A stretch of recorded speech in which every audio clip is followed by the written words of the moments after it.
오늘은 히브리서 7장 20절로 28절 말씀 가지고 언약의 보증으로 아들을 세우셨다, 이런 제목으로 함께 은혜 받기를 원합니다. 오늘은 이제 히브리서 7장 마지막 부분이 되겠습니다. 먼저 우리 히브리서 7장 20절로 22절 말씀 다 같이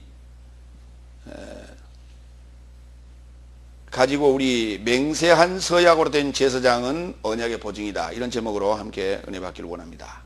먼저 첫 번째 20절 우리 다 같이 읽습니다. 또한 주는 멜기세덱의 차례를 따라 맹약 없이 된 것이 아니다. 왜냐하면 저의 삶은 맹약 없이 제사장 삶이 된 것이다.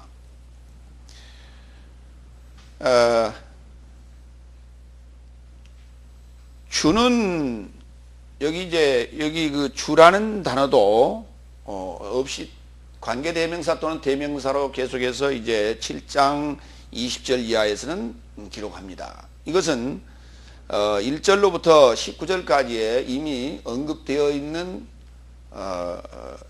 주어이기 때문에 그래서 그렇게 표시되어 있습니다. 그래서 주라고 표현했습니다. 주는 멜기세덱의 차례를 따라 맹약 없이 된 것이 아니라, 맹약 아니다. 그러나 저의 삶은 맹약 없이 제사장 삶이 되었다. 그러니까 저의 삶과 주를 구분해서 비교해서 말씀을 하고 있는데요. 저들이라고 하는, 저의 삶이라고 하는 것은 레위지파를 쫓아 되어진 제사장들을 말하는 것이고, 주는 멜기세덱의 차례를 따라 되어진 제사장을 말합니다. 여기 이제 맹약이라는 단어가 등장을 하는데, 지금까지 우리가 살펴본 바로 의하면 서약이라는 단어도 나왔고 맹세라는 단어도 나왔습니다. 그래서 맹세라고 하는 것은 자기보다 높은 자에게 하는 것이 맹세가 되는 것이고, 서약이라고 하는 것은 그 결말을 얘기하는 것이다. 그래서 결말을 서약으로 표현한다, 이렇게 되어 있습니다. 그러니까 하나님께서는 스스로 맹세하시고 또 서약하셨습니다. 그런데 이 서약이라는 단어와 맹세라는 단어가 이제 합성화가 되면서 우리 개역 성경에서는 그것을 맹약이라 하지 않았습니다. 20절 우리 한번 볼까요? 우리 개역 성경, 또 예수께서 제사장 된 것은 맹세 없이 된 것이 아니니, 그러니까 맹세라는 단어로 그냥 표현해놨어요. 그러니까 서약이라는 단어와 맹세라는 단어가 구분되지 아니하고, 서약이라는 단어도 맹세, 맹세라는 단어도 맹세, 맹세와 서약이라는 단어가 합쳐진 단어도 맹세, 이렇게 되어 있습니다. 자, 이런 것들을 명확하게 우리가 구분해야만이 성경이 우리에게 무엇을 시사하고 있는지, 무엇을 지금 말씀하고자 하는지를 알게 되는 것입니다. 여기 이제 서약이라는 단어와 맹세라는 두 단어를 합쳐서 맹세하다의 맹자와 서약하다의 약자를 따서 맹약이라는 단어로 번역을 했습니다. 그래서 서약이라는 단어는 호르코스, 다 같이 호르코스, 맹세하다는 단어는 옴니오, 이 두 단어가 합쳐지는데요. 호르코모시아, 다 같이 호르코모시아. 예, 호르코스와 옴니오가 합쳐지면서 호르코모시아라는 단어가 되면서 맹약이라, 이렇게 번역을 했습니다. 그러니까 서약하고 맹세한 내용을 합쳐서 맹약. 그러니까 예수님은 멜기세덱의 차례를 따라서 제사장이 되었는데 맹약 이시 되었다라고 하는 거예요. 두 가지를 합주겠습니다. 마태복음 5장 33절로 37절에서 서약이라는 단어와 맹세라는 단어를 다시 한번 확인합니다. 또 옛사람에게 말한 바 서약하지 말라. 그러나 내 서약한 것을 주께 대갚으라 하였다는 것을 너희가 들었으나 나는 너희에게 이르노니 도무지 맹세하지 말지니 하늘로도 말라, 이는 하나님의 보좌이며 땅으로도 말라, 이는 하나님의 발등상이요 예루살렘으로도 말라, 이는 큰 임금의 성임이라. 내 머리로도 말라, 이는 내가 한 터럭도 희고 검게 할 수 없음이라. 오직 너의 말은 옳으면 옳다, 아니면 아니다 하라. 이거에서 넘치는 것은 악에서 난 것이다 그랬습니다. 인간이 맹세할 수 없다라는 거예요. 내가 어떻게 하겠습니다라고 하는 것은 다 거짓말이에요. 그런데 우리가 하늘 걸고 땅을 걸고 맹세하지요. 예. 그리고 그것이 안 되면 내 손에 장을 지져라, 이렇게 얘기하는데 이거 하지 말라는 거예요. 그거 하지 말라. 그럼 뭐만 하는 거예요? 옳으면 옳고 아니면 아니다라고 하는 것만 하라. 성경은 그렇게 말합니다. 히브리서 6장 16절로 17절 볼까요? 왜냐하면 실로 인간 삶은 더 위대한 자로조차 맹세하나니 저의 삶에게 모든 반박의 결말은 확정에 이르는 서약이다. 그런 가운데 하나님께서는 연통의 상속자 삶에게 더 많이 보여주시기를 결의하사 그 목적의 불변성을 서약으로 보증하셨다라고 하는 거예요. 그러니까 하나님 맹세하신 것을 우리에게 보여주는 것은 뭐냐? 서약입니다. 서약이라는 게 뭐예요? 글로 썼다. 글로 쓴 약속이다. 이렇게 말할 수 있죠. 서약, 뭔가 보여준 거예요. 그러니까 맹세라고 하는 것은 위대한 자로조차 하는 것이고, 그 다음에 서약이라고 하는 것은 반박의 결말은 확정에 이르는 서약이다 그랬어요. 그러니까 우리가 서약한들, 맹세한들 다 그것은 하나님에 대한 어떤 반작용에 대한 것들이지, 하나님이 이미 맹세하시고 서약하신 것을 내가 성취하고 이루가고 또 수능하는 그런 입장에서 볼 때는 옳으면 옳다 아니면 아니다만 있어야 된다는 것이에요. 우리가 맹세할 일도 없고 서약할 일도 없다는 거예요.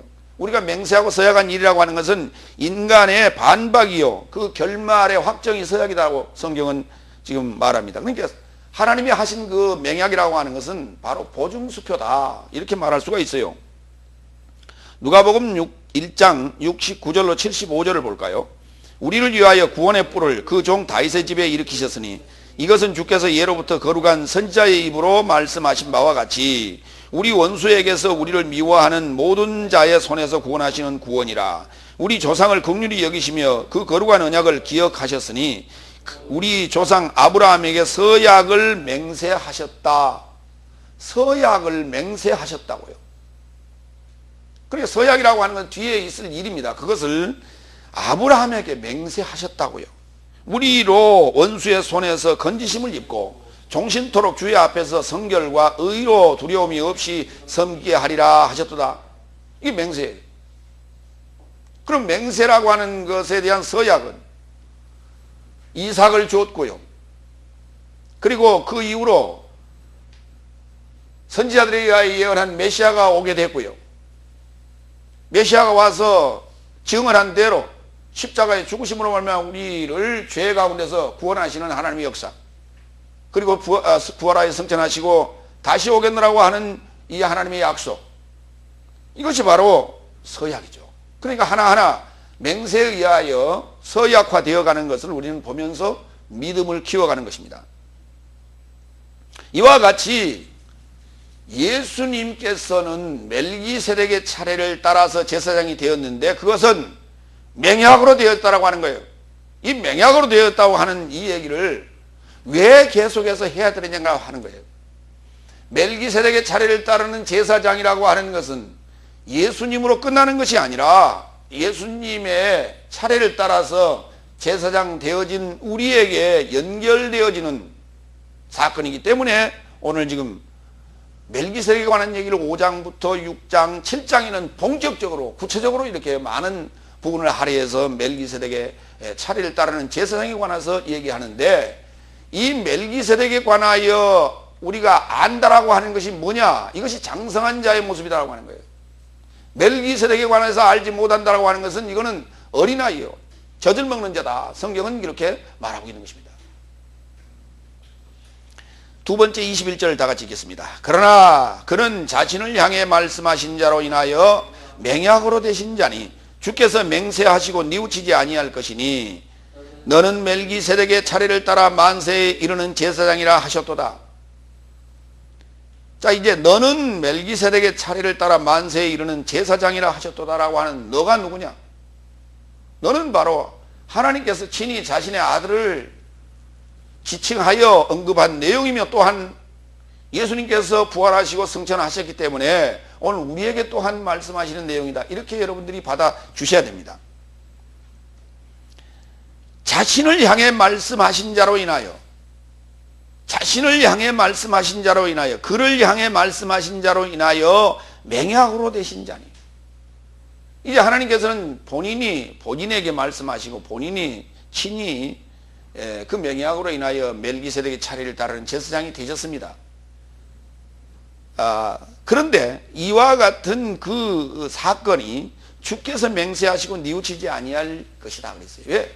본인이 스스로 자신에게 한 것이기 때문에 본인이 맹세하시고 서약하신 이 사건에 대해서는 본인이 뉘우칠 후회할 일이 없다라고 하는 얘기입니다.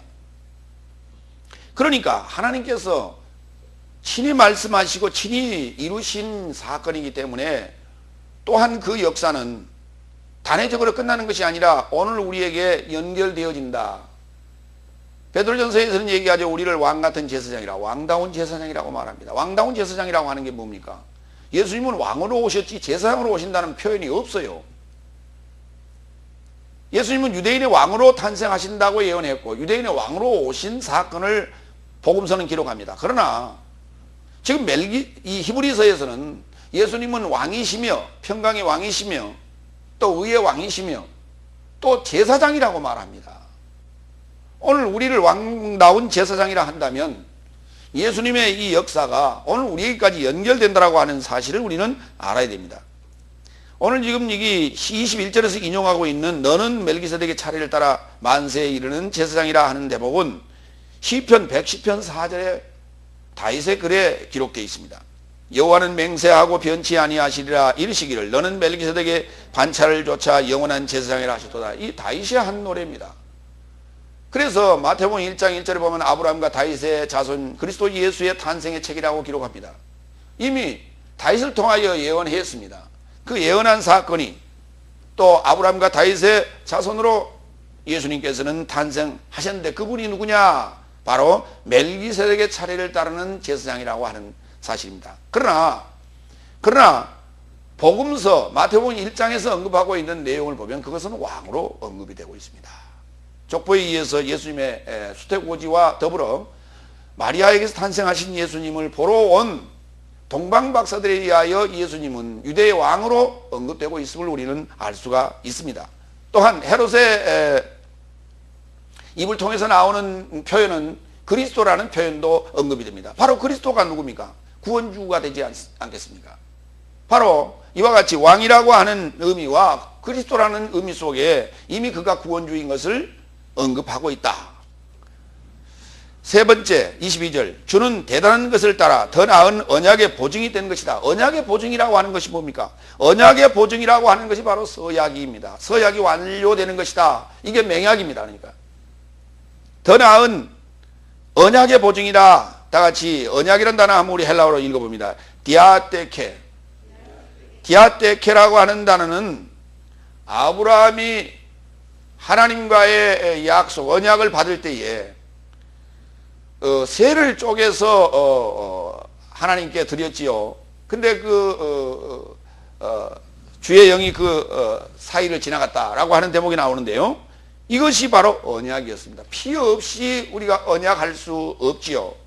그래서 맹세와 서약을 합쳐서 맹약이라고 하는데 주로 맹약이라고 하는 이런 의미는 주로 이 피로 맺어진 어떤 형제 관계, 이런 관계를 맹약이라고 주로 하죠. 우리와 이제 우방 16개국, 우리 6.25 동란 때 맺은 그와 같은 형제들, 이걸 맹약의 관계예요. 또 중공과 북한이 맺은 관계를 혈맹이라는 이런 표현을 써요.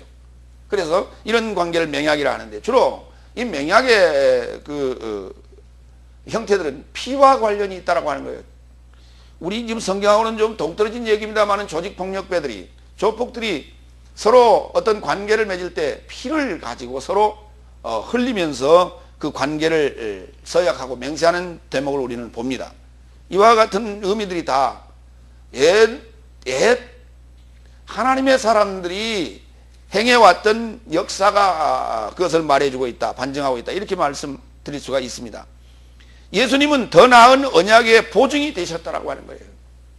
언약의 보증이 되셨다라고 하는 거예요. 자신의 아들을 자신이 맹세하시고 서약한 그 언약의 보증으로 보내주셨다라고 하는 것이죠. 마태복음 26장 28절 보겠습니다. 왜냐하면 이것은 나의 피요 많은 삶에 대하여 죄진 삶에게서 노임에 이르고자 흘리는 새 언약의 피다 그랬어요. 언약이라고 하는 것을 새 언약이라는 말로 예수님께서는 말씀을 하셨는데요. 언약이라고 하는 것을 새롭게 하시는, 언약이 지금 퇴색되어졌다. 그러니까 그것을 새롭게 하시는 역사. 이것은 예수님의 피로 말미암아 그 언약을 성취하실 것을 얘기합니다. 새로운 언약이라는 것이 아니라 그 언약이 새롭게 되어졌다라고 하는 것이 옛것이 새 것으로 바뀌었다라고 하는 것입니다. 갈라디아 3장 17절 보겠습니다. 그러나 나는 이것을 말하노니 그리스도에 이르고자 하나님에 의하여 비준된 언약을 430년 만에 생긴 율법이 그 확실한 소식을 폐기하여 무효화하지 못하느니라 그랬어요. 그러니까 우리는 일반적으로 이제 아브라함과 하나님께서 하신 언약은 첫 언약이다. 그리고 두 번째 그것을 이제 문서에 기록한 것이 바로 모세를 통하여 준 율법이다. 이렇게들 이제 그래서 광야의 그 언약이다 이렇게 말합니다. 그러나 두 번째 주어진 언약은 사실은 그것이 언약이라기보다는 하나님과 이스라엘 백성 간에 하나님과 백성의 관계를 지속하는 조건부 내용입니다. 다시 말해서 그 율법을 우리는 사망의 법이라고 하는데 사망의 법이라고 하는 것은 우리가 죄인이라고 하는 것을 하나님께서 알게 해주시는 법이 율법이다. 그러므로 아브라함과 맺은 그 언약에 관한 것을 율법은 폐할 수가 없다라고 하는 것입니다. 다시 말해서 아브라함의 언약이 그리스도의 새 언약으로 성취되어진다. 성경 그렇게 말할 수가 있는 것이죠. 히브리서 9장 15절로 17절 보겠습니다. 이를 인하여 그는 새 언약의 중본이 이는 첫 언약에 연결된 범죄한 삶의 해방에 이르고자 사망이 되었으니 영원한 기업의 연통을 취하려고 초청받게 된 것이다. 언약한 자의 언약이 사망을 감당하게 됨이니 언약은 죽은 삶으로 견고한즉 언약한 자가 살아있을 때는 언제든지 효력이 없느니라 그랬어요. 언약을 했다라고 하는 것은 이걸 이제 히브리서 9장에서는 유언이라는 단어로 번역을 했습니다. 이 디아테케라는 단어인데요. 디아테케는 유언이 아니고 언약입니다. 언약이라고 하는 것이 성취되어지려면 반드시 언약한 자의 언약이 사망을 감당해야 됩니다. 사망을 짊어져야 된다는 거예요. 그러니까 하나님께서 언약하신, 하나님께서 맹세하신 그 내용은, 그 서약의 내용은 내가 너희의 죄를 짊어지겠다는 것이에요. 내가 너희의 죄를 짊어지는 것이 바로 이것이 언약이요, 이것이 맹세요, 이것이 서약이었던 것입니다. 그러니까 그걸 맹약이라고 하는데, 맹약이라고 하는 것은 피 없이 될 수 없는 것이죠. 피 흘림으로 말미암아 그 맹약이 성취되어진다. 그리스도의 십자가의 보혈은 언제나 유효한 하나님의 언약의 보증수표이다. 그렇게 정의할 수가 있어요. 다 같이 한번 해볼까요? 그리스도의 십자가의 보혈은 언제나 유효한 하나님의 언약의 보증수표이다. 예, 오늘도 그 사건은, 이 수표는 유효합니다. 여러분과 저에게 유효하다는 것입니다. 언제나 이 십자가의 사건은, 이 십자가에 흘리신 보혈의 피는 바로 여러분과 저를 죄로부터 해방시켜주는 그 언약이었으며 그 언약의 보증의 수표였던 것이에요. 그것이 바로, 그러니까 우리가 하나님의 언약, 하나님의 백성이 되겠다라고 하는 이 언약이 성취되어지는 것이 내게 이루어지려면 바로 아들을 만나야 되는 것입니다. 이 아들을 만나는 것이 오늘 우리에게는 급선무다, 이렇게 말할 수가 있습니다. 두 번째 대지로 넘어갑니다. 히브리서 7장 23절로 25절 살아계신 영원한 제사장에 대해서 말씀을 드립니다. 먼저 네 번째 23절 다 같이 읽겠습니다. 그리고 저의 삶이 수많은 제사장 된 것은 사망으로 인하여 체류를 방해받았기 때문이다. 저들이라고 하는 것이 누굽니까? 레위지파의 차례를 따르는 제사장과 대제사장들을 말합니다. 레위지파 중에서 제사장을 삼았는데 그 중에서 1년에 한 번씩 대제사장을 선출합니다. 그래서 그 대제사장은 이스라엘 백성의 속죄제를 감당하기 위하여 속죄제를 드리는 자로서 그 일을 수행하는 자를 대제사장이라고 합니다. 그래서 매년 대제사장은 바뀌게 되는 것이고, 제사장들은 수많은 제사장들 중에서 이제 선별을 하게 되는 것입니다. 이와 같이 수많은 제사장들이 있게 된 이유가 무엇인가? 그들은 오래도록 살 수가 없었고 그의 수완이 차면 다들 죽기 때문에 여러 사람을 둘 수밖에 없었고, 또 그 일들이 한 사람이 감당할 수 없는 일이기 때문에 돌아가면서 순번제를 정해놓고 각자 임무를 부여해서 그 맡은 업무를 감당하게 됐던 것이죠. 그래서 제사장의 수요가 많게 되었다라고 하는 것이에요. 그것을 성경은 이렇게 얘기합니다. 사망으로 인하여 체류를 오래도록 살 수 있는 것을 방해받았기 때문이라고 말합니다. 그렇기 때문에 백성의 죄를 감당하게 되는 제사장의 임무를 감당하고 있었음에도 불구하고 저들은 죽을 수밖에 없는 사망의 왕노릇하는, 다시 말해서 사망의 법을 가지고 있었더라고 하는 거예요. 그러므로 율법으로는 우리가 온전히 질 수가 없고 구원을 얻을 수 없다, 이런 결론이 나옵니다. 그러면 우리의 죄를 완전히 해방시켜주는 자는 영원히 죽지 않는 영원한 제사장이어야 됩니다. 여러분과 제가 구원의 사자로서, 구원의 사도로서 그 일을 감당할 때도 마찬가지예요. 여러분과 저는 영원히 죽을 수 없는 그러한 영생을 가진 자들이어야만이 이 속죄의 의무를 감당할 수 있다, 속죄의 죄를 드릴 수 있다라고 하는 거예요. 다섯 번째, 24절. 그러나 주는 자신을 만세의 일을 머무름을 인하여 대체할 수 없는 제사장직을 가졌노라. 그러니까 유일한 제사장입니다. 누가 대신할 수 없는 만세에 이르는 머무름을 인하여 머무를 수 있는 그러한 제사장이 되었기 때문에 아무도 대체할 수가 없고 또 대체할 필요가 없었다고 하는 것입니다. 여섯 번째, 25절. 그러므로 주가 자신으로 인하여 하나님께 나아가는 삶을 완결에 이루고자 구원하실 수 있음도 저의 삶에서 초월하여 항상 맞이하려고 살아계시기 때문이다. 그러니까 레위지파의 제사장의 이 속죄 사역이라고 하는 것은 완결편이 아니었던 것입니다. 미완결편이었던 거예요. 그러나 예수님께서 행하시는 구원 사역은 완결편이라는 것입니다. 그런데 그분은 지금 우리의 눈에 보이지 않습니다. 많은 이들은 믿기를 그분은 부활하여 하늘에 가 계신다고, 그리고 재림 하실 것이라고 믿고 있지요. 그리고 주님을 일컬어 우리가 살아계신 하나님의 아들 예수 그리스도라고 이렇게 말합니다. 그분은 지금 살아계세요. 어디에 살아계시냐라고 하는 것이 중요한 이제 주소이겠지요. 그걸 이제 여러분이 찾아내셔야 돼요. 여러분과 저의 마음속에 살아계셔야 됩니다. 저 보이지 않는 하늘에 가 계시는 것이 아니라 여러분과 저의 마음속에 살아계셔야만 여러분을 완전한 완결편에 이를 수 있는 구원의 역사가 이루어지게 되는 것입니다. 영원한 대제사장인 주님은 살았을 때도 부활하신 후에도 살아계셔 자신으로 인하여 하나님께 나아가는 믿는 삶을 완전하게 구원할 수 있는 것은 사망에서 초월하여 우리를 항상 맞이하시려고 첫 열매로 살아계시기 때문이다. 우리를 맞이하시려고요. 구원의 역사는 여러분이 이 땅 위에 사는 동안에 이거는 완성되어야 됩니다. 완성된다라고 하는 이 완결이라는 개념이 판텔레스라고 하는데요. 판파스고 모든 것이 텔레오, 텔로스 완성된다고요. 완성된다고요. 모든 것이 완성된다고요. 이게 완결입니다. 이렇게 완전한 완결편의 구원을 이루시는 분은 살아계신 주님, 살아계신 영원한 제사장이 우리를 맞이할 때 가능한 것입니다. 여러분 각자가 이 맞이해야 될 영원한 대제사장이신 그리스도를 모시고 계셔야 됩니다. 재림주로 오셔서 이 일을 행하시는 게 아니란 말이에요.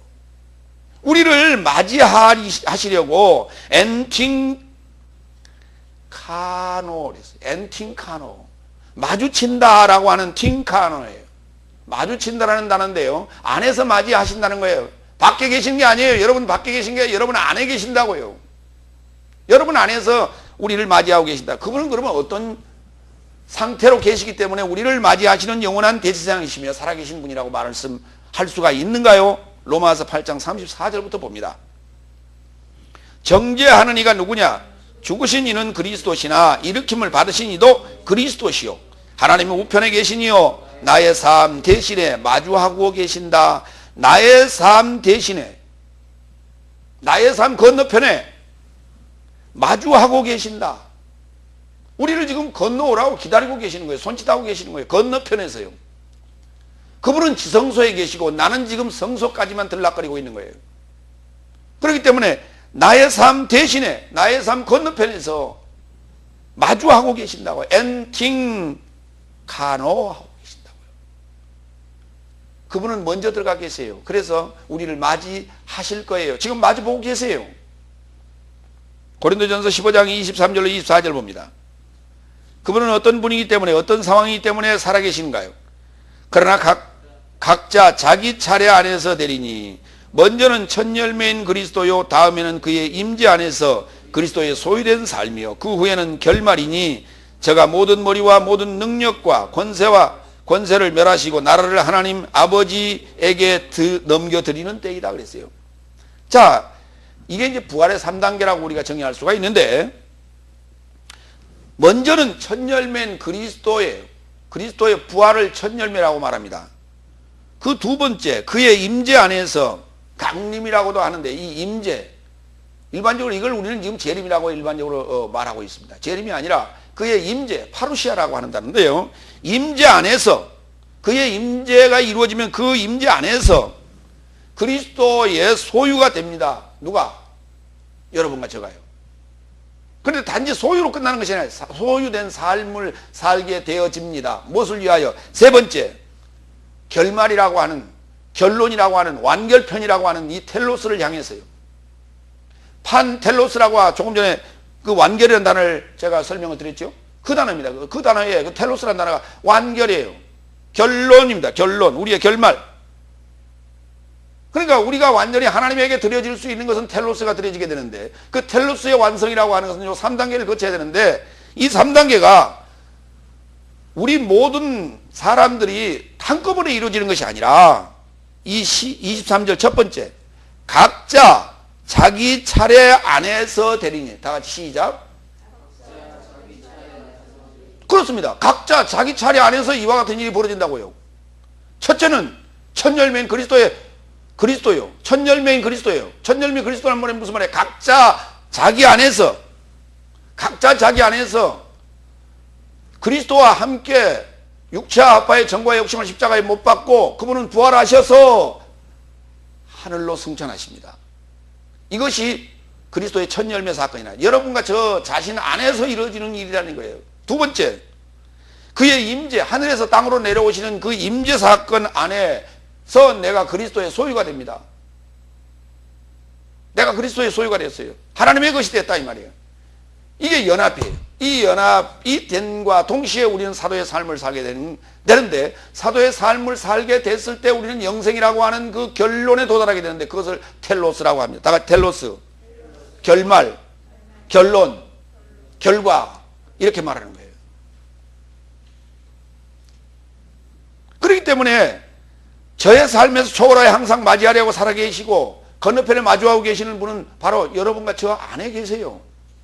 히브리서 6장 20절 볼까요?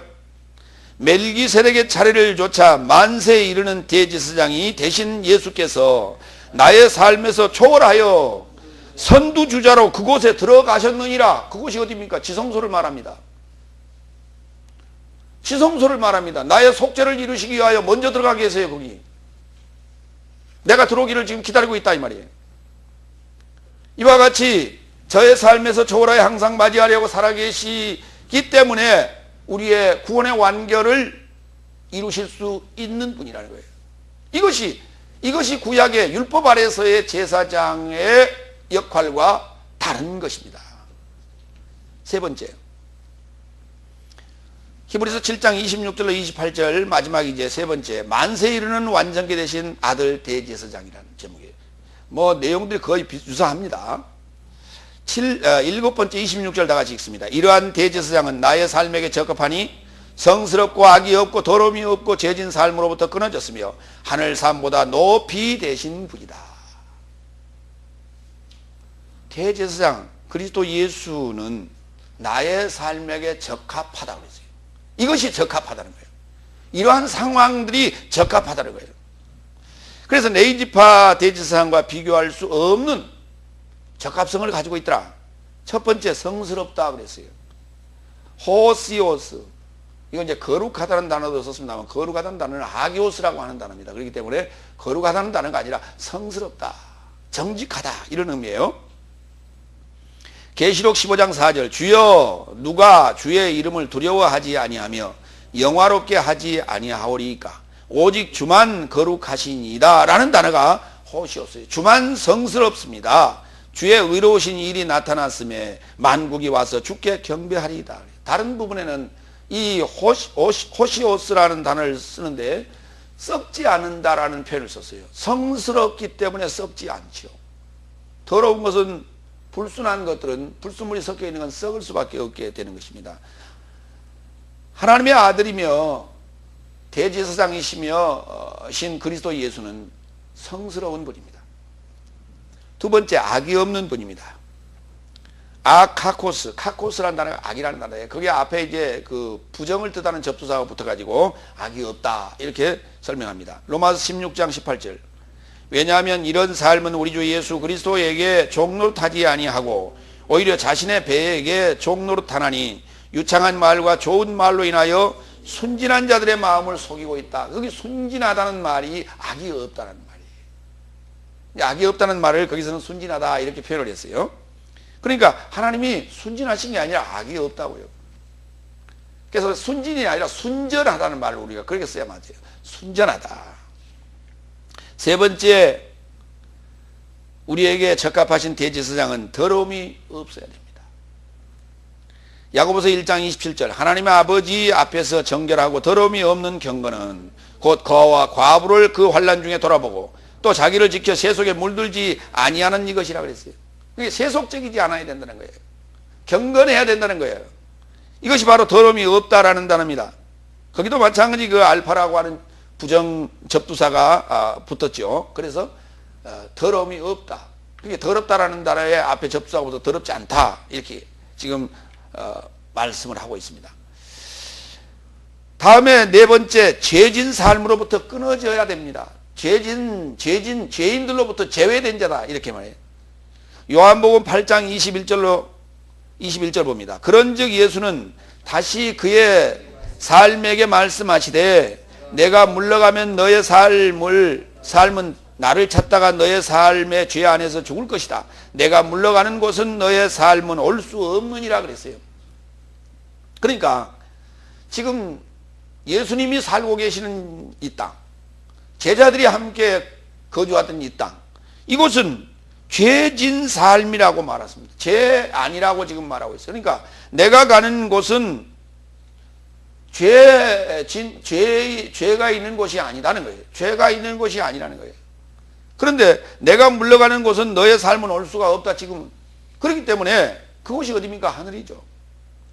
그렇기 때문에 하늘로 가신 그분이 다시 임재하셔야 내가 그 임재 속에 들어가서 내가 너희 안에 너희가 내 안에 아버지가 내 안에 이와 같이 하나 되어지는 이 역사가 있을 때만이 나는 완전한 죄로부터 해방받게 되는 것입니다.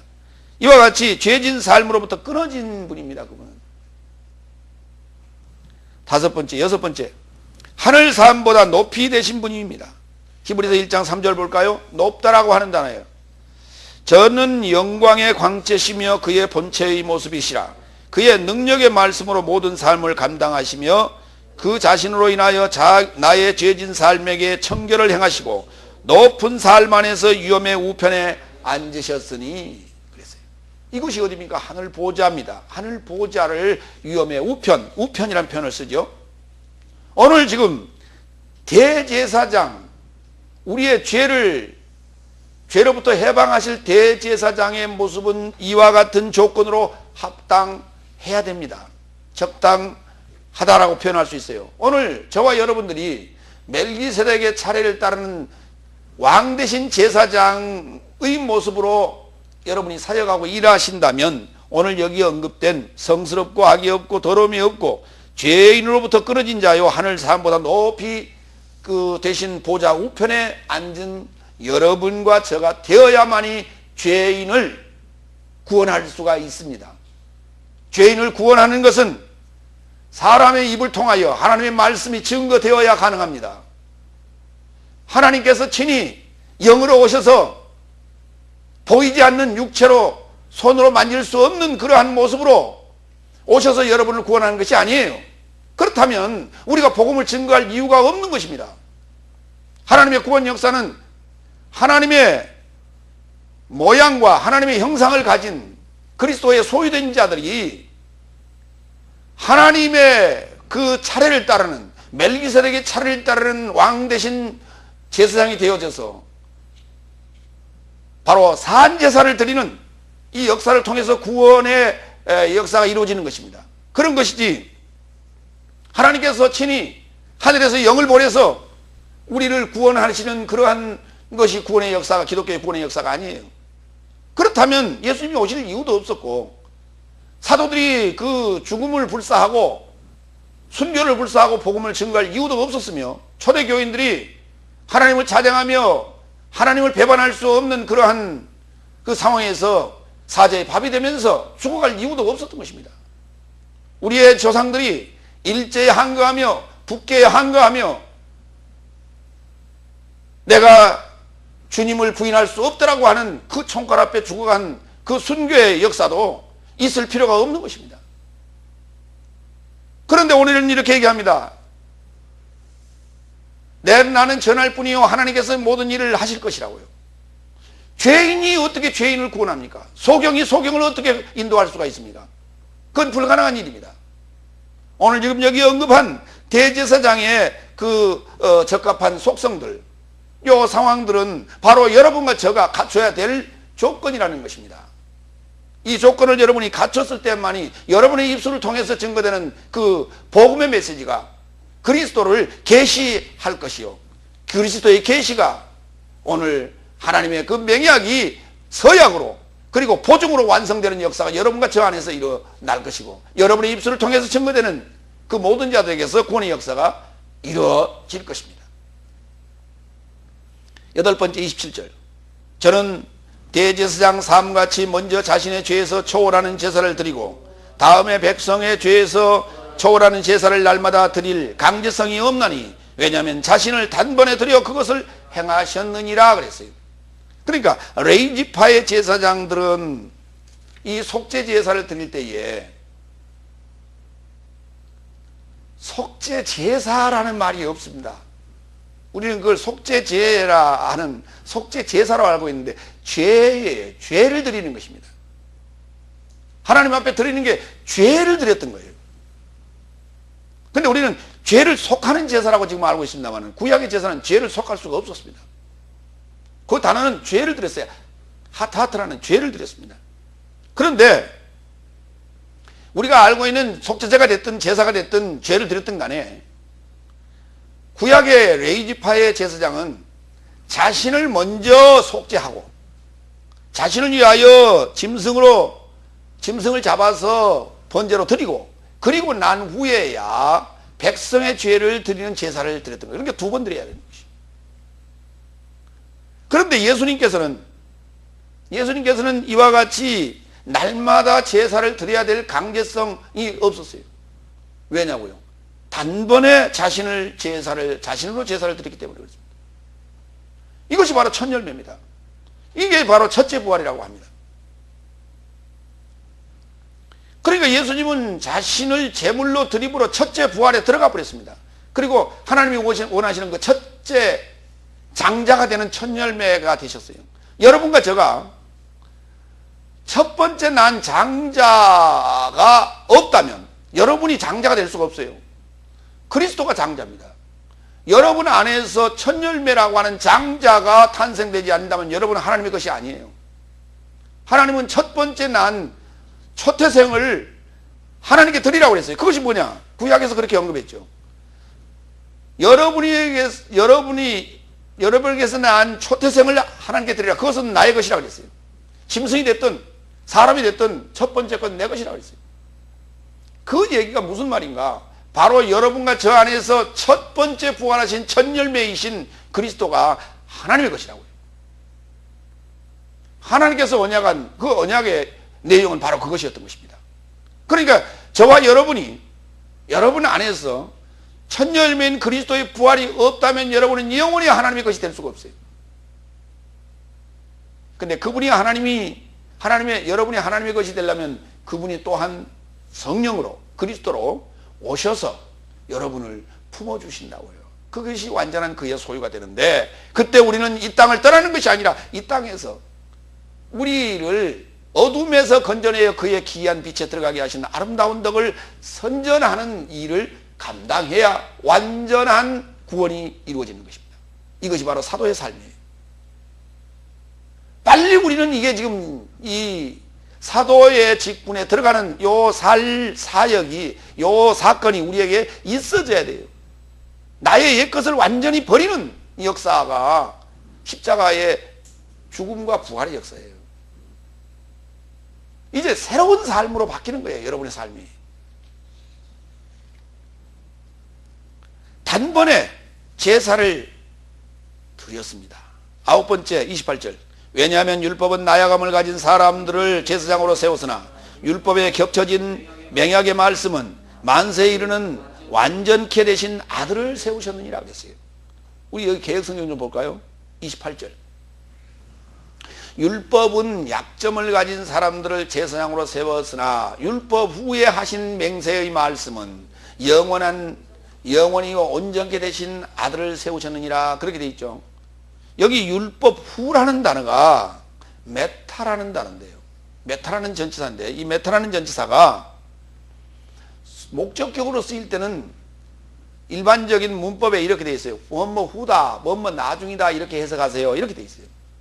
그러니까 오늘 여기 내용상으로 볼 때 이 말이 안 맞는 것이, 율법 후에 모세가 받은, 율법을 받으시는 사람으로 받은 그 이후에 맹세가 아니라 맹약이라는 단어입니다. 맹약의 말씀을 주셨는데, 그 맹약의 말씀이라고 하는 것이 만세에 이르는 완전케 되신 아들을 세우겠다라고 하는 것이에요. 이것이 맹약의 말씀인데, 이 맹약의 말씀은 이미 언제 하셨는가? 창세기 3장에서요. 아담과 하와에게도 이 말씀을 하셨어요. 여자의 후손이 뱀 너 머리를 상하게 할 것이다. 뱀 너 머리는 그 여자의 후손을 발꿈치를 상하게 할 것이다. 이미 거기에서 언급했어요. 그리고 그리스도의 탄생이라고 하는 것은 아브라함하고 약속한 거예요. 아브라함하고 맹세했고 아브라함에게 서약한 것이에요. 그렇기 때문에 율법 후가 될 수가 없는 것이에요. 아까도 우리가 봤죠. 아브라함과 맹약한 이 맹약의 사건은, 그 내용은 나중에 받은 율법이 그걸 무효할 수 없다고 얘기했어요. 그렇기 때문에 이 맹약이라고 하는 이 맹약의 사건이, 내용이, 맹약의 말씀이 율법 후가 될 수가 없는 거예요.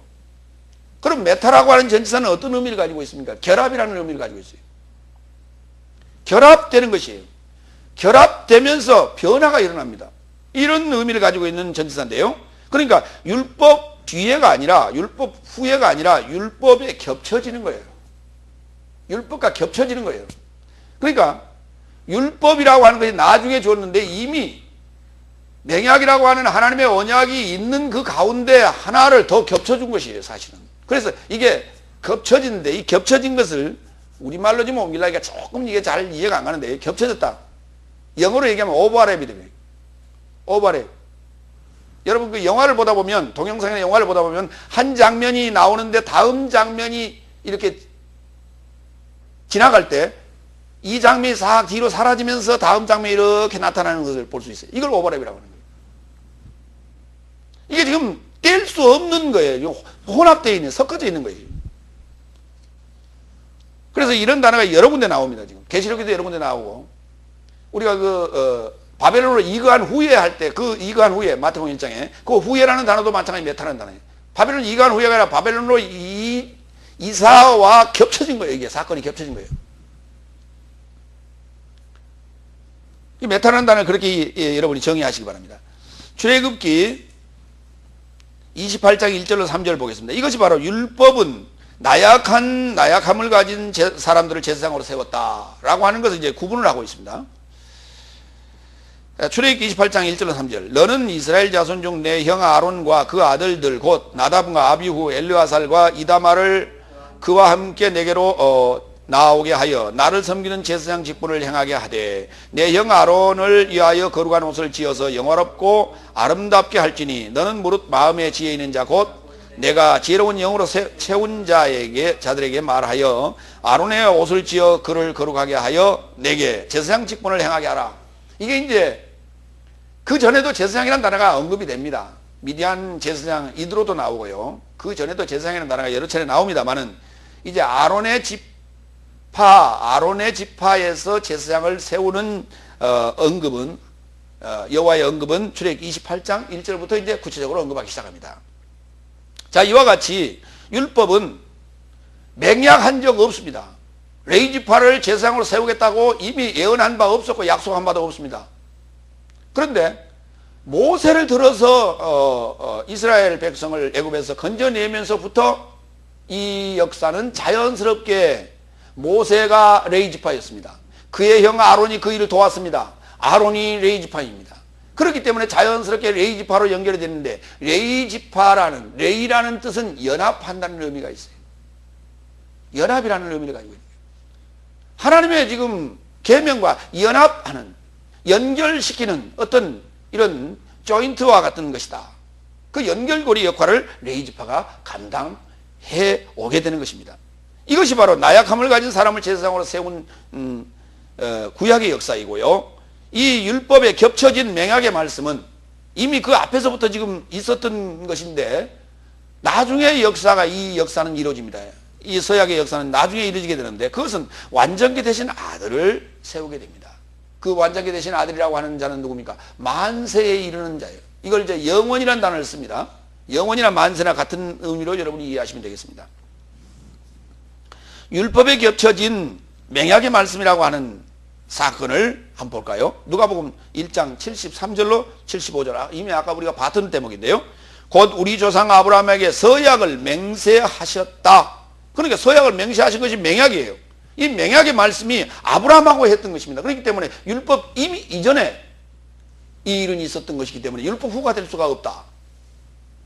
74절 우리로 원수의 손에서 건지심을 입고 종신토록 주의 앞에서 성결과 의로 두려움이 없이 섬기게 하리라 하셨도다. 아브라함과 약속한 그 많은 후손이라고 하는 것을 갈라디아 3장에서 얘기하기를 여럿을 가리켜 내 후손이라 하지 아니하고 오직 하나를 가리켜 얘기했는데 바로 그리스도라고 그랬어요. 그러니까 아브라함과 약속한 내용이 뭐냐? 생육하고 번성하여 하늘의 별과 같이 바닷가의 모래와 같은 많은 민족으로 너의 후손을 번성케 하겠다라고 하는 것이 약속이 아니라 그 후손이 아닌 하나님의 후손이에요. 그리스도의 후손을 지금 말하고 있었던 것이다. 그렇기 때문에 이미 그리스도인 완전케 되어진 만세에 이르는 아들을 세우기 이전까지의 역사는 이것은 예비 역사예요. 그래서 이제 여섯째 날을 통하여 오시는 그리스도 완전한 하나님의 모양과 형상을 가진 분으로부터 이어지는 하늘의 별과 같은 존재들입니다. 성경은 창세기 1장에 27절 28절에 여섯째 날에 사람을 만들었습니다. 여섯째 날에 만든 그 사람은 하나님의 형상과 모양을 가진 자였습니다. 사람을 왜 여섯째 날에 만들었는가? 우리는 그렇게 알고 있어요. 지금까지 사람은 여섯째 날에 창조되었다 이렇게 알고 있어요. 그러나 창세기 2장 4절부터 시작하는 새로운 창세기의 역사가 기록이 되는데 창세기 2장 7절에 가서 아담을 만듭니다. 아담에서 나오는 아파르라는 그 먼지로 가지고 아담을 빚고 그 아담에게 생기를 불어넣으시니 아담이 산 목숨이 되었다고 하는데 그 아담은 몇째 날의 아담인가? 이것이 바로 첫째 날의 아담인 거예요.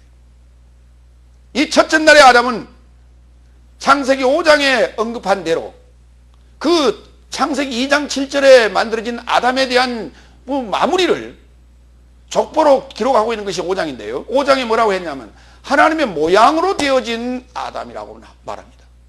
그리고 하나님의 모양으로 지어진 아담은 자기의 모양과 자기의 형상으로 아들을 낳았는데 그것이 바로 셋이라고 얘기합니다. 그래서 아담의 족보를 그렇게 기록해 나갑니다.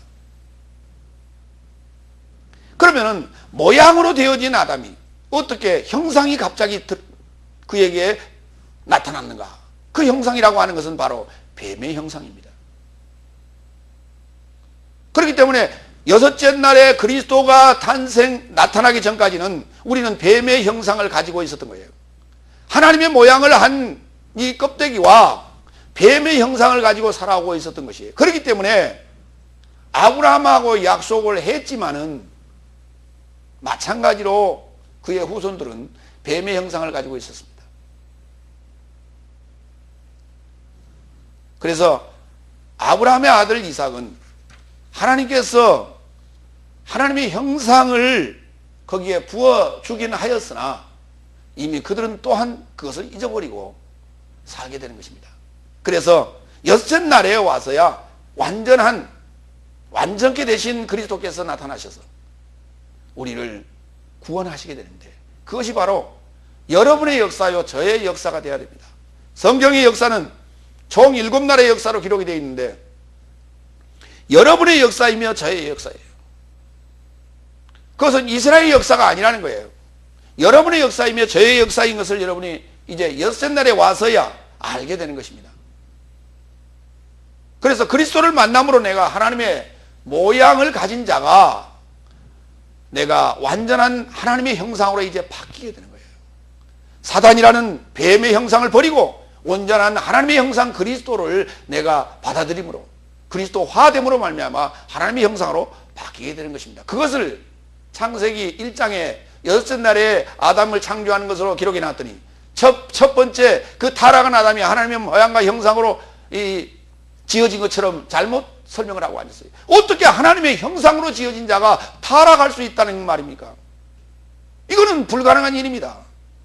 하나님의 형상을 고린도후서 4장에서 뭐라고 그랬어요? 그리스도라고 말했거든요. 그리스도인 하나님의 형상이 어떻게 타락할 수가 있어요? 이건 불가능한 얘기예요. 성경을 지금까지 너무나 잘못 알고 있었던 것이에요.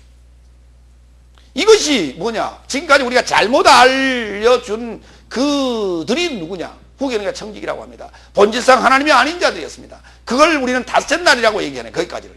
여러분은 지금까지 다섯째 날에 속하여 성경을 잘못 알고 그렇게 배워왔던 거예요. 그러나 여섯째 날에 여러분이 들어왔다는 것은 성경을 바로 알기 시작한다는 거예요. 잘못되어 있는 부분을 바로 잡아서 바로 알기 시작한다는 거예요.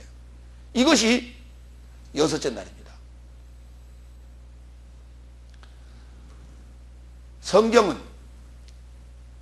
영적 하나님이라고 되어 있어요. 하나님의 감동으로 되는 것이 아니라, 디모데후서 3장 16절에 다 같이 따라합니다. 성경은 영적 하나님이라고요. 그렇습니다. 성경은 영적 하나님이에요. 성경의 말씀이 영적 하나님이에요. 그러니까 성경을 바로 해석하는 것이 하나님을 바로 알고 하나님을 믿는 지름길이 되는 것이에요. 지금까지 여러분이 믿던 하나님은 가짜 하나님이었던 것이에요. 왜? 성경을 거짓말로 가르쳤기 때문에, 잘못 가르쳐 배웠기 때문에 거짓 하나님이었던 것이에요. 이것이 바로 사단의 형상이다, 뱀의 형상이다 라고 하는 거예요. 오늘 우리가 하나님 말씀이 내게 제대로 증거되어지면 하나님의 형상화가 된다라고 하는 거예요. 이건 말씀으로 이루어지는 것입니다. 다른 게 아니에요. 아홉 번째, 율법은 나약함을 가진 사람들을 제사장으로 세웠으나 율법에 겹쳐진 명약의 말씀은 이와 같이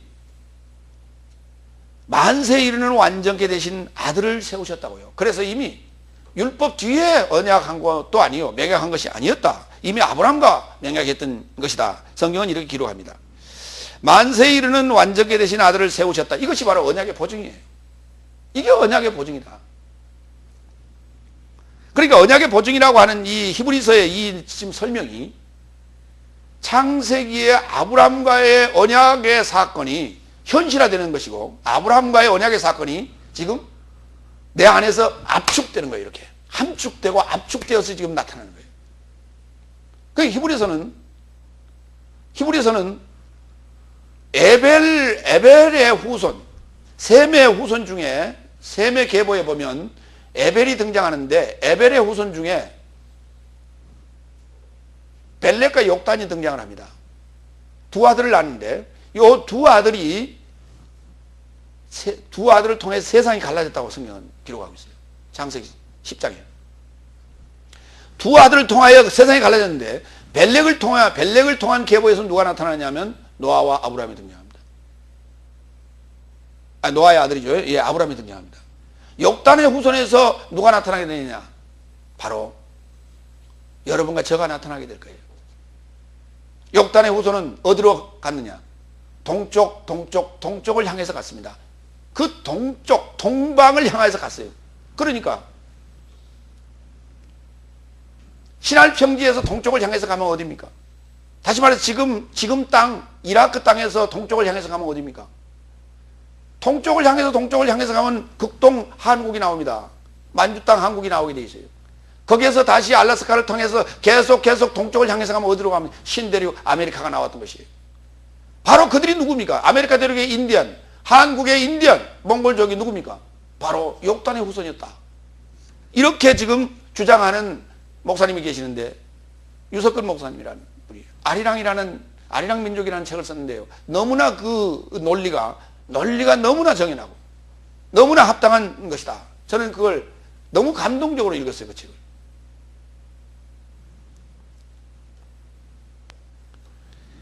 이와 같이 창세기의 역사가 오늘 우리에게 이 히브리서를 읽는 오늘 이 히브리인 곧 건너온 자, 이 건너온 자라고 하는 말이 바로 에벨에서 온 말입니다. 다시 말해서 벨렉과 욕단의 아버지 에벨이란 말이 건너온 자라는 뜻이에요. 그 건너온 자들에게 주어지는 성경이 바로 히브리서였던 것이에요. 그래서 멜기세덱에 관하여 많은 부분을 할애하고 있고 멜기세덱에 관하여 우리가 반드시 알아야 된다. 성경은 얘기합니다. 이 멜기세덱에 관하여 알지 못하는 자들은 젖을 먹는 자요, 장성한 자가 아니라고 말합니다. 그러나 멜기세덱에 대하여 아는 자는 단단한 것을 먹는 자들이라고 성경은 기록하고 있습니다. 히브리서 1장 8절 만세에 이르는 완전케 되신 아들을 세우셨다고 하는데요. 히브리서 1장 8절 그러나 아들을 향하여 말씀하시되 만만세에 이르는 하나님의 당신의 보좌요 당신 나라의 지팡이인 정직의 지팡이다 그랬어요. 여기 정직이라는 단어가 등장하죠. 아까 우리가 성결하다, 성스럽다라고 하는 의미하고 좀 통하는 것인데요. 만세에 이르는, 영원에 이르는 하나님의 보좌, 하나님 보좌가 누구의 아들이에요. 그러니까 만세에 이르는 완전케 되신 아들을 세웠단 말이에요. 하나님의 아들이 불완전하지 않습니다. 하나님의 아들은 완전하십니다. 여러분이 하나님의 아들이라는 그 삶을 살게 되려면 완전해야 됩니다. 여러분이 영원한 삶을 세계에 들어가게 되려면 완전해야만이 가능합니다. 그 완전한 자를 하나님의 보좌라고 말하는 거예요. 여러분이 하나님의 아들이 됐다는 것은 하나님의 보좌가 됐다는 말이에요. 하나님이 여러분 안에 거주하시거든요. 당신의 나라의 지팡이인 정직의 지팡이가 되었다고요. 정직의 지팡이가 뭡니까? 공평의 홀이라고 하죠. 이 공평의 홀이라는 건 뭐예요? 심판자라는 말입니다. 하나님 보좌 우편에 앉았다는 말은 하나님의 편이 됐다는 거예요. 하나님의 편, 하나님의 우익, 지금까지는 하나님의 좌익으로 살아왔단 말이에요. 뱀의 형상을 가지고 사탄을 하나님으로 모셔왔기 때문에 좌익이었던 거예요. 이걸 죄인이라고 부르는 거예요. 그러나 이제 하나님 보좌 우편에 앉았다는 말은 하나님 편이 됐다, 하나님의 우익이 됐다, 하나님의 오른손이 됐다 이 말이에요. 오른팔이 되었다. 그러므로 아들, 완전케 되신 아들을 세웠다는 말은 그의 보좌가 완성이 됐다는 말이요, 그가 이제 판결을 할 수 있는 권세를 받았다고 하는 것입니다. 여러분은 사도로서의 삶을 살게 된다면 12방백을 다스리고 판결하는 그 판결의 권세가 여러분에게 손에 쥐어졌다, 이렇게 보셔야 됩니다. 히브리서 4장 14절로 15절 그런즉 나의 삶은 하늘 삶을 통행하는 위대한 대제사장을 모시었으니 하나님의 아들 예수를 공언 가지고 붙들자. 왜냐하면 나의 삶의 나약함에 동정할 수 없는 대제사장을 모시고 있지 않고 오히려 죄 없이 모든 사함과 동등함을 조차 시험을 받은 대제사장을 모시고 있다 그랬어요. 이 대제사장은 누굽니까? 부활하신 분입니다. 바로 그리스도로 임재하여 여러분과 함께 계시는 분이에요. 그는 하늘을 통행하시는 분입니다. 이 하늘과 저 하늘을 왔다 갔다 하시는 분이에요. 그렇기 때문에 우리가 그분을 누구라고 하냐면 성령 하나님 이렇게 불러요. 통행한다는 말은 교통한다는 거예요. 성도 여러분과 저와 지금 교통이 가능한 이유는 뭐니까? 통행이라는 얘기예요. 여러분의 하늘과 저 하늘을, 이분은 하늘과 하늘을 움직이시는 분이에요. 그분을 공원 가지고 붙들자고요. 함께 호몰로게오 하자고요. 여러분과 제가 동시에 말하자고요. 같은 분이에요. 이거 이 성도의 교통이다. 그분은 죄 없이 모든 삶과 동등함을 조차 시험을 받은 대제사장이라고요. 그저 하늘에서 그냥 오신 분이 아니에요. 여러분과 저와 함께 시험 받으며 함께 고통받으며 함께 죄악 가운데서 죄 때문에 신음하시고 죄 때문에 눈물 흘리시고 죄 때문에 그가 환난 당하신 그런 분이었습니다. 우리의 모든 생사를 아시는 분입니다. 그렇기 때문에 그런 분이어야만이 구원주로 가능합니다. 여러분이 그러한 삶을 살아봤어야만이 여러분이 구원해야 될 그 대상들을 이해할 수 있고 그 대상들의 죄를 안타까이 여기고 긍휼한 마음으로 그들을 구원할 수 있는 것입니다. 그렇기 때문에 십자가의 흔적이라고 하는 것이 바로 그 흔적이에요. 죄악의 흔적이에요. 그 슬픔의 흔적이에요. 그게 환난의 흔적이에요. 인간이 가지고 있는 모든 죄악들을 그 십자가에 다 몰아서 지금 거기다 못 박아놨어요. 거기 박제로 놔뒀다 이 말이에요. 박제되어 있는, 십자가에 박제되어 있는 그 모습이 여러분의 옛 모습이에요. 지금 살아가고 있는, 이 세상을 살아가고 있는 모든 사람들의 죄악의 표본이에요, 그게. 그렇기 때문에 그 모든 것들을 견디고 또 친히 당하시고 경험하신 우리 대제사장께서 우리 안에, 여러분 안에 함께 계심을 여러분이 믿고 하나님의 언약의 보증이 아들을 통해서 완성되어졌음을 여러분이 믿으시고 여러분 또한 그 대제사장의 차례를 쫓는 영원한 대제사장 되시기를 부탁합니다. 기도하겠습니다. 전능하시고 자비로우신 아버지 하나님, 하나님의 언약의 역사가 맹약으로 우리에게 주어지시고 율법을 통하여 우리가 훈련받게 하시고 이제는 그 율법으로부터 이제 해방되고 율법을 완성하는 사랑으로서 긍휼한 마음으로서 온유한 심정으로서 하나님의 그 아름다운 복을, 그 아름다운 복음을 널리 전파할 수 있는 귀한 왕 대신 제사장이요 또 나라요 또 사도의 삶을 통해서 하나님의 그 뜻이 이 땅 위에 이루어질 수 있게 하옵소서. 감사하며 그리스도 예수의 이름으로 기도하옵나이다. 아멘.